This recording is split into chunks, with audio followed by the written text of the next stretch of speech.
Today, we are talking about tracking many different kinds of time in one interface and why that is valuable for people. There are many software solutions you can buy out there to track time with. Some of them are great at tracking vacation, some are great at billing clients, some are great at project accounting, some are great at payroll. Very few of them can do all of these things in one place. It's important that you do all these things in one place so that you don't have employees entering time in 5 different systems, one for government contracting and one for payroll and one for billing and one for vacation and one for project accounting. You don't want that because it's hard enough to get people to track their time once in one interface. So the last thing you want to do is make it harder. When you have all these different data sources going to different places, you end up with a situation where the data doesn't agree. The data that you're sending to the government doesn't agree with the data that you're sending to the payroll service provider. That could cause you a problem at some point, perhaps even legal problems. These things have been known to happen, especially in California.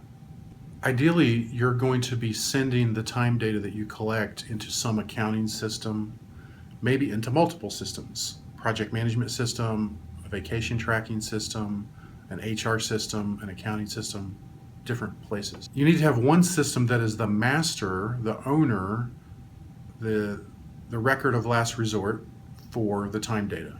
It doesn't have to be the time collection system, but that's not a bad place for it.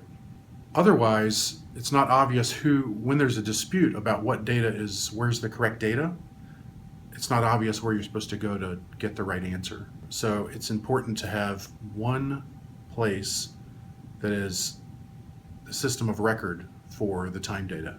Just like your accounting system is the system of record for data having to do with money, paying of vendors, paying of employees, capital assets, depreciation, that sort of thing.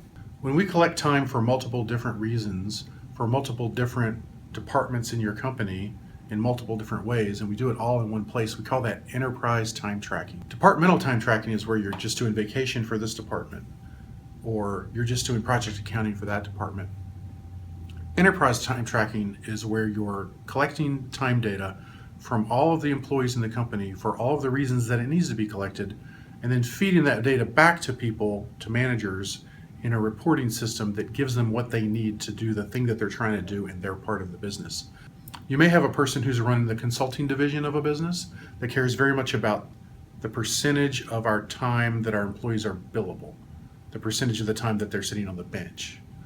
That's completely different than the manufacturing guy who cares about getting payroll done appropriately, or the HR person who's trying to make sure that the right amount of vacation gets taken and not too much, and that people are not taking their vacation and burning out. Having one system of record for all of these things, that's enterprise time tracking.